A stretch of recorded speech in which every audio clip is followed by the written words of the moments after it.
Good morning, good afternoon, good evening, wherever you are watching this. My name is Marcus Octavius, and you are in the Foxxhole. Wow, what a week! To say the very least. Um, Let me first address something that I think is sort of the 800-pound gorilla in the room, and the gorilla is really raging right now. I decided to do this channel purely as a music format to air alternative music and to promote artists that I think don't get a lot of love or respect in the States for whatever reason.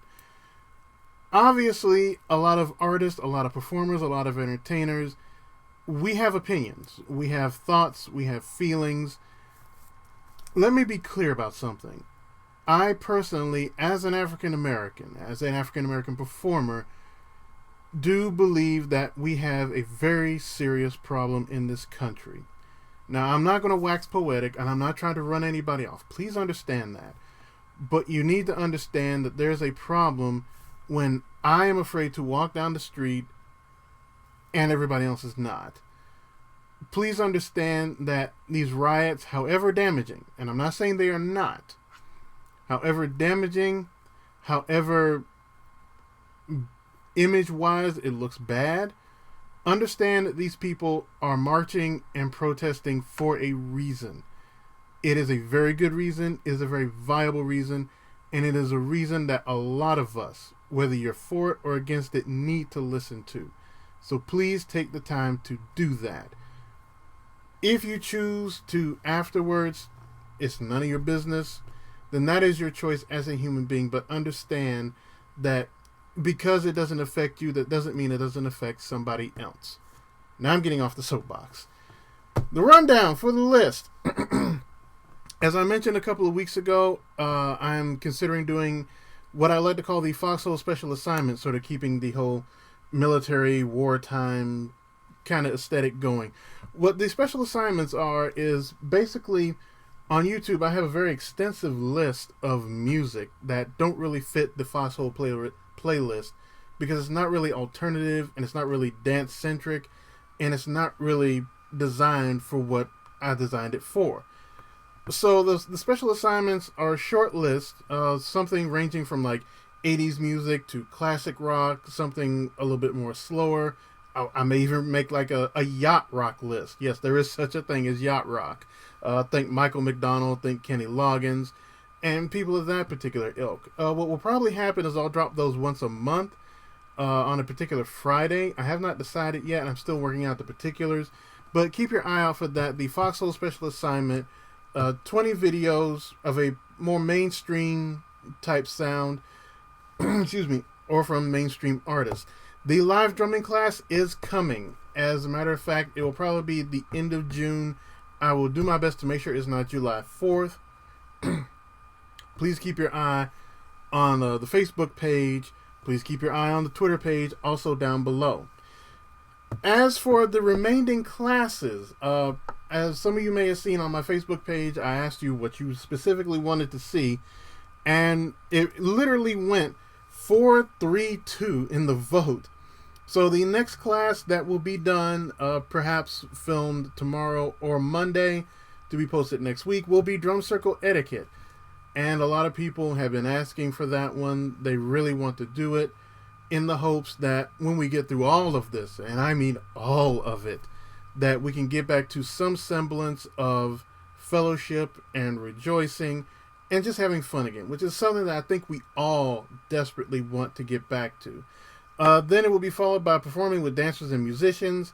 And the last class, somewhat ironically, will be Arabic versus African drums. A lot of you guys pitched in, you voted, thank you for that. So that is the pattern in which we are going to go. Now on to the list.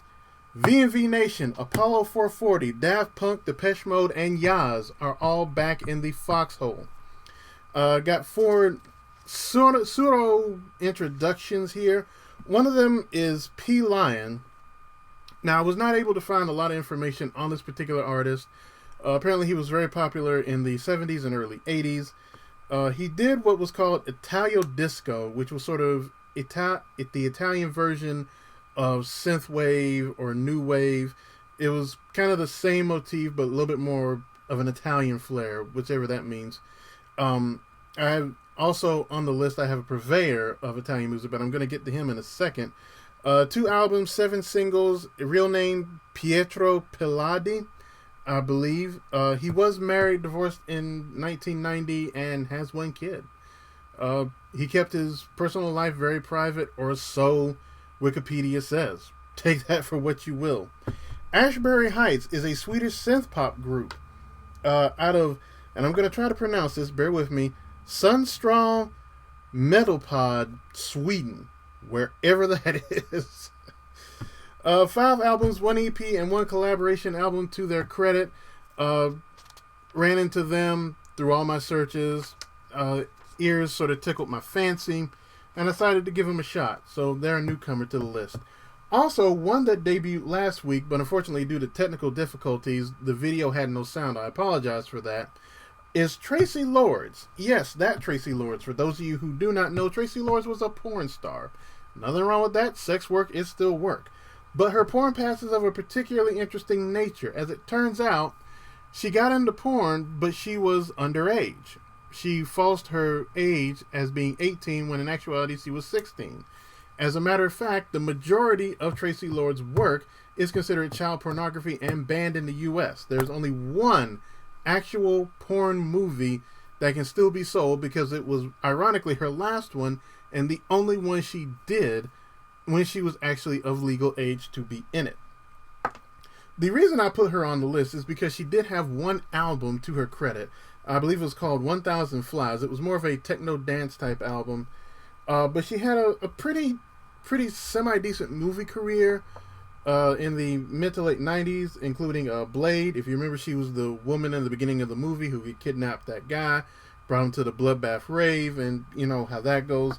Her music has been featured in the Mortal Kombat soundtrack and Virtuosity, which was the Denzel Washington vehicle where he played a cop, but also in part introduced the world to Russell Crowe. It's very much a cyberpunk movie.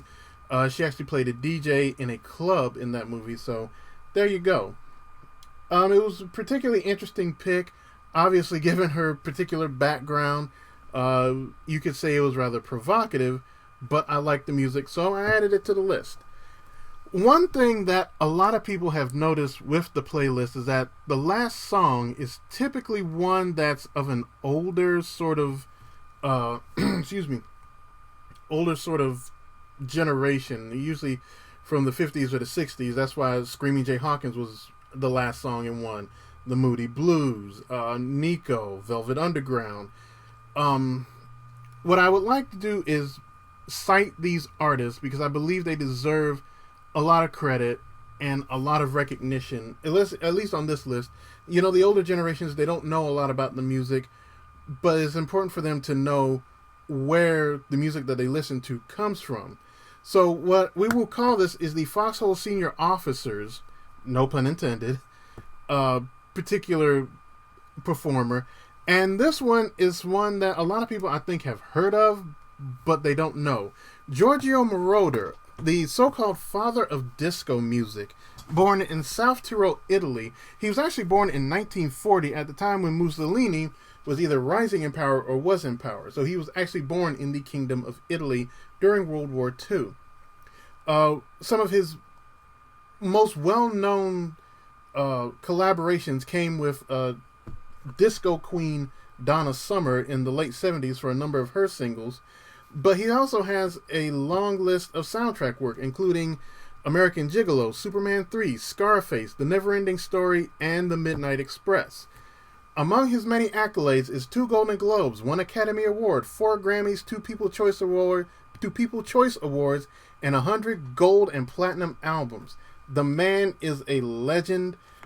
He also is very influential in synthwave and experimental music in the very early 80s. A lot of people cite not only Trans-Europe Express, but the work of Giorgio Moroder for influencing synthwave music and by proxy goth music, alternative music. Perhaps not lyrically, but definitely musically. He is a godfather of this. One of his best known songs is called The Chase, and if you're a wrestling fan in the 80s, you'll recognize the song as The Chase. especially if you watched sort of Southern wrestling, the NWA Jim Crockett Promotions type wrestling of the Midnight Express, who was a tag team named after the movie that the chase was featured in. I found a cover of the chase, actually, and when you hear it, you'll probably know it. But a Finnish electronic musician named Kebu performed it at the Itali Disco party in 2015, and that's the video that I posted here. Oh, and by the way, Giorgio Moroder is one of the influential fathers of Itali Disco, much like our friend P. Lion. So P. Lion sort of followed his cue. As always, like, share, subscribe. Facebook is down here, as is Twitter and my email. And please, ladies and gentlemen, let's try to stay safe. I know that there's a lot going on. I know that a lot of people have opinions, but we want to live through this to get to happier days. That's all.